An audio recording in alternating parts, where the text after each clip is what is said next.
Terima kasih pemirsa, Anda masih bersama kami. Pemkab Nganjuk kembali melanjutkan pembangunan pedestrian Jalan Ahmad Yani di bagian sisi timur, guna melengkapi pedestrian yang telah rampung di sisi barat. Pembangunan kawasan pedestrian ini ditandai dengan peletakan batu pertama oleh PLT Bupati Nganjuk dan pembangunan ditargetkan rampung akhir tahun 2021.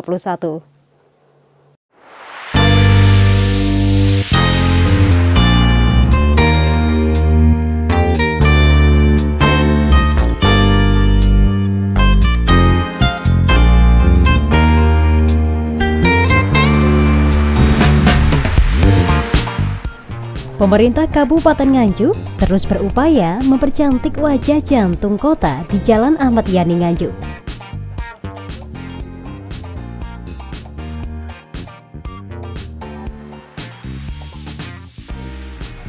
Pada Jumat 17 September 2021, Pemkab Nganjuk menggelar groundbreaking ceremony pembangunan area pedestrian koridor Jalan Ahmad Yani sisi timur yang melanjutkan pedestrian Jalan Ahmad Yani sisi barat yang telah rampung pada 2020 lalu.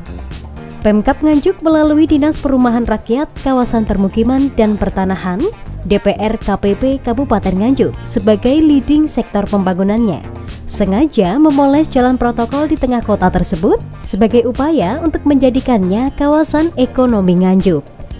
PLT Bupati Nganjuk Marhain Jumadi yang hadir dalam acara tersebut mengatakan bahwa pembangunan pedestrian Jalan Ahmad Yani adalah salah satu implementasi dari salah satu visi misi pemerintah Kabupaten Nganjuk di masa pemerintahannya, yaitu pembangunan infrastruktur.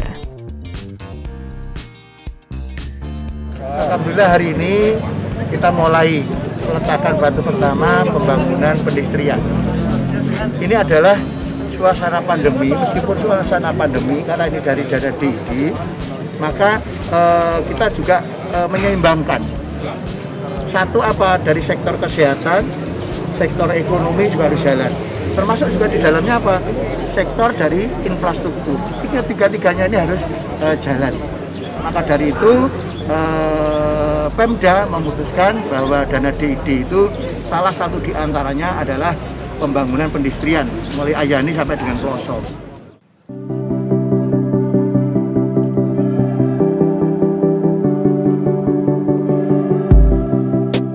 Selain dihadiri PLT Bupati Nganjuk Marhain Jumadi, acara peresmian pembangunan area pedestrian ini turut dihadiri Kepala Dinas Perumahan Rakyat, Kawasan Permukiman dan Pertanahan Nganjuk, Agus Frihanedi, jajaran Forkopimda Nganjuk, PLT Dirjen Imigrasi dan Badan Pembinaan Hukum Nasional, Kementerian Hukum dan HAM, Profesor Dr. Widodo Eka Cahyono, kemudian Kepala Divisi Imigrasi Wilayah Jawa Timur, Jaya Saputra, pimpinan OPD Pemkab Nganjuk, perwakilan PT Telkom, dan pimpinan PT Kim selaku pelaksana proyek.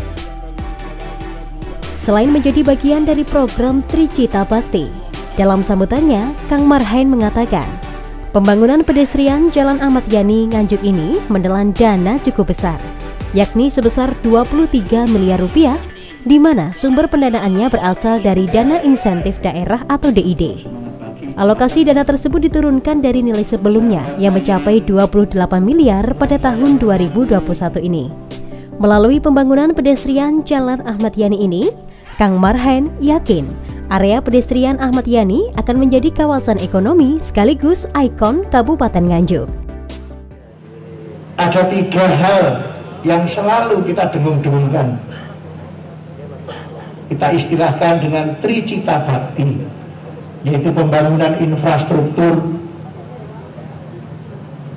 Saya berharap kebetulan ini banyak kepala dinas yang hadir, termasuk dari DPRD, ketua maupun dari ketua komisi C. Mungkin PAK ke depan ini, termasuk tahun depan, kita fokuskan ke infrastruktur, khususnya jalan-jalan. Karena apa? Sebenarnya program di awal kita 2021 ini sudah tidak ada lagi jalan yang rusak di Kabupaten Nganjuk. Tapi karena adanya COVID dan tambahan lagi anggaran-anggaran insentif nakes, sehingga infrastruktur akhirnya agak molor. Maka dari itu ke depan infrastruktur harus kita utamakan, yang di situ saya yakin masyarakat langsung menerima manfaat dari jalan itu. Termasuk hari ini infrastruktur kita benahi, tidak sekedar pendistrian saja, saluran air, termasuk juga di lingkungan hidup, tanaman-tanaman, banyak sekali tanaman yang besar dan itu merusak trotoar, termasuk merusak drainase. Maka perlunya ada permajaan. Secara simbolis, proses pembangunan tahap 2 pedestrian Ahmad Yani ditandai dengan peletakan batu pertama oleh PLT Bupati Nganjuk, Marhain Jumandi. Kang Marhain menambahkan, pembangunan pedestrian Jalan Ahmad Yani ini praktis akan mengubah wajah jantung kota Nganjuk, mulai dari Jalan Ahmad Yani sampai kawasan Ploso. Untuk mempercantik akan dibangun pula Tugu Jaya Stamba, Jembatan Ploso, Selumbung Timur dan Barat, serta penataan alun-alun. 1, 2,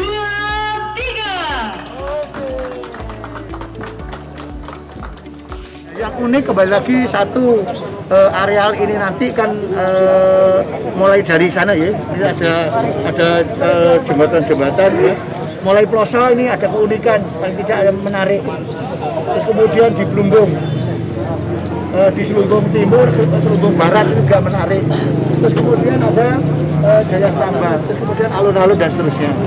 Sebenarnya masih ada yang kurang. Kemarin kan seharusnya juga ada anggaran di Taman Nyawiji. Karena anggaran itu terserap oleh insentif nakes, akhirnya akan kita cut. Sehingga tidak bisa sempurna, hanya pedestrian saja. Pembangunan pedestrian Jalan Ahmad Yani ini tak hanya sekedar area pedestrian biasa, namun bisa menjadi area pertumbuhan ekonomi baru dengan keberadaan toko-toko dan berbagai fasilitas ekonomi yang bisa menjadi penunjang ekonomi Nganjuk.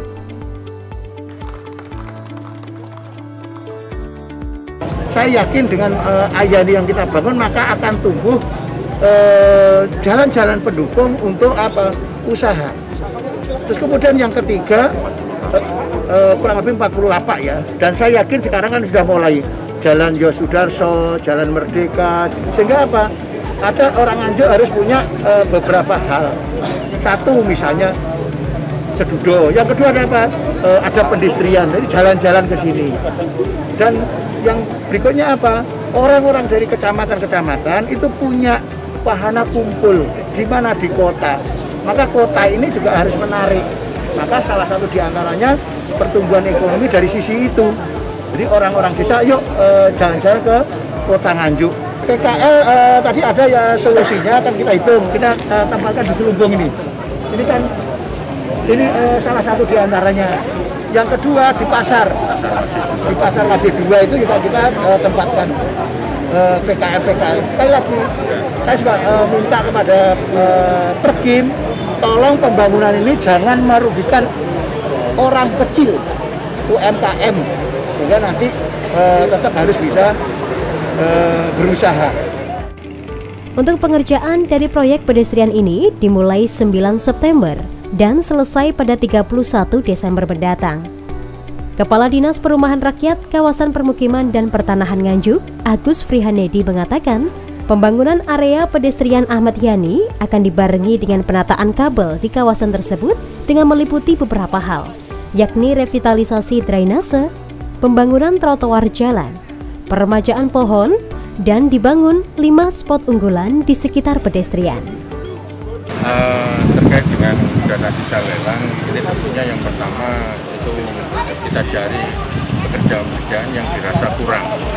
Itu nanti kita tutup dengan dana sisa lelang itu, dan manakala masih kelebihan itu nanti juga kita drainase yang sebelah utara selatan alun-alun ini juga kita maksimalkan secukupnya terkait dengan dana tersebut. Lalu juga mungkin kami akan menyentuh termasuk juga pembungkus kabel bawah tanah itu paling tidak harus kita lindungi, jangan sampai kabelnya telanjang langsung sentuhan dengan tanah, paling tidak kita cutting di situ sehingga nanti ketahanan kabel bawah tanah itu nanti bisa berjalan waktu yang lama. Jadi kita memprioritaskan hal-hal yang pertama itu yang belum tercakup di perencanaan, lalu yang kedua nanti mengembang ke apa yang kami sampaikan itu termasuk yudit atau drainase yang sebelah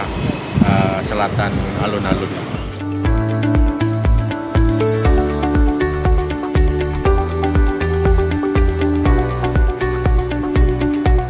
Dari Nganjuk, Tim Liputan JTV melaporkan.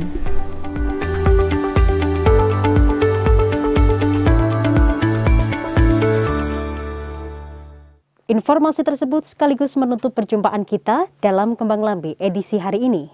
Mari bersama-sama kita memutus rantai penularan COVID-19 dengan selalu menerapkan 5M, yakni memakai masker, mencuci tangan pakai sabun, menjaga jarak, menghindari kerumunan, serta mengurangi mobilitas. Saya Meveni Ayu mewakili kerabat kerja yang bertugas pamit undur diri. Terima kasih atas kebersamaan Anda, sampai jumpa, dan salam JTV.